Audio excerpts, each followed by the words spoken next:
பணம் இல்லாம சித்ராவோட படிப்பு நிக்க கூடாதுன்னு தான் நான் போய் பணம் கட்டினேன். வேற எந்த நோக்கமும் எனக்கு இல்ல அத்தை. ஹேய், இப்படி நீலி கண்ணீர் விட்டா நாங்க உன்னை நம்பிடுவோமா? ஓடி வந்து உதவி பண்ணிட்டா மட்டும் அம்மா மனசு மாதிரி உன்னை ஏத்துப்பாங்கன்னு கனவு காண்றியா? நீ என்ன டிராமா பண்ணாலும் அது நடக்கவே நடக்காது.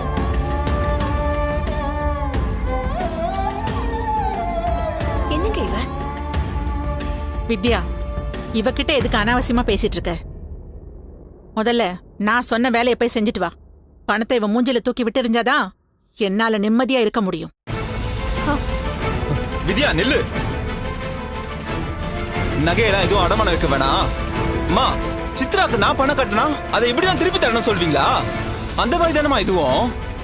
டேய், நீ பணம் கொடுத்தா அதுவும் இதுவும் எப்படிடா ஒண்ணாகும்?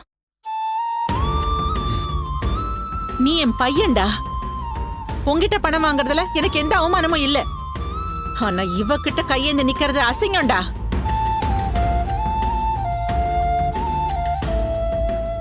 ஏமா அப்படி நினைக்கிறீங்க? பணம் வேணும்னு சொல்லிட்டு யாரோ ஒரு சேட்டு கிட்ட போய் கெஞ்சிட்டு வரீங்க. என் பொண்டாட்டி கிட்ட பணம் வாங்க மாட்டீங்களா? மாட்டேன்டா. இவ கையால பச்சை தண்ணி வாங்கி குடிக்கிறது கூட பாவம் நான் நினைக்கிறேன்.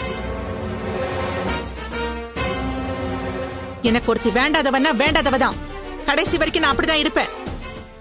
இவகிட்ட பணம் வாங்குறத விட பெரிய மானக்கேடு எனக்கு வேற எதுவுமே இல்ல. அப்படி ஒரு நிலைமை வந்தா நான் நாண்டுகிட்டு சாவேன தவிர இவகிட்ட கையேந்தவே மாட்டேன். போதும், நிறுத்துங்க. நீ சண்டை வேணான்னு பார்த்தா ஓவரா பேசிக்கிட்டே போறீங்க.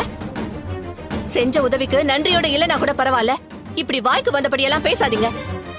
உங்க வயசுக்கு இதெல்லாம் நல்லதே இல்ல. சீதா, இப்படி எல்லாம் கத்தி மத்தவங்க வாயை வேணா அடைக்கலாம், ஏன் வாயை அடைக்க முடியாது. நான் நியாயத்தை பேசிக்கிட்டே தான் இருப்பேன். அண்ணே, பிரச்சனை வேண்டாம் அண்ணே, கொஞ்சம் அமைதியா இருங்க. ரஞ்சிதா, எனக்கு ஓ மேலதான் கோவம் வருது. இதெல்லாம் உனக்கு தேவையா? இவங்க கஷ்டப்படுறத பார்க்க முடியாம தானே இந்த உதவி செஞ்ச. உன் நல்ல மனச புரிஞ்சுக்காம எப்படி எல்லாம் பேசுறாங்க பாத்தியா? உதவி செஞ்சு கெட்ட பேரும் வாங்கணும்னு உனக்கு என்ன வேண்டுதலா? எந்த காலத்திலயும் உன் அருமையை இவங்க புரிஞ்சுக்க போறதே கிடையாது. இவங்களுக்கெல்லாம் நல்லது நினைச்சா இப்படிதான் நீ அவமானப்படணும். வா போலாம். நில்லு. இன்னும் கொஞ்ச நேரத்துல பணம் வந்துரும்.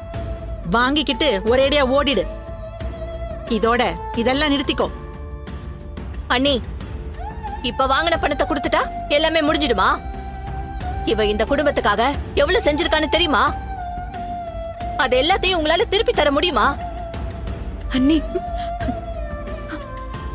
முடியாது சீதா, முடியாதுதான்.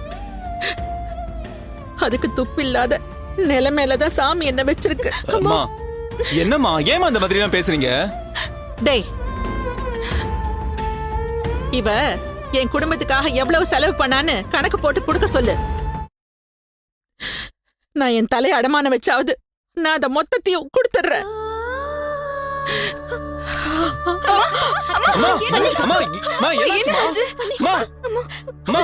ரஞ்சிதா, அம்மாக்கு அன்னைக்கு மாதிரி மூச்சு அடைக்குது. நீ டாக்டர் போன் பண்ணி வர சொல்லு. அம்மா என்னாச்சுமா? யாரையும் கூப்பிட வேண்டாம். எனக்கு ஒண்ணு இல்ல. இவ கடன் அடைக்காம நான் சாக மாட்டேன். மாமா ப்ளீஸ்மா. போதும், எல்லாரும் போங்க. யாரும் என் முன்னாடி நிக்காதீங்க. உங்களெல்லாம் பார்த்தாலே எனக்கு மூச்சு அடைக்கிற மாதிரி இருக்கு. அம்மா, நீ எதுவும் டென்ஷன். அம்மா சொல்றது காதுல விழலையா? அவளை கூட்டிட்டு போடா. போன்னு சொல்றேன்லடா, போ.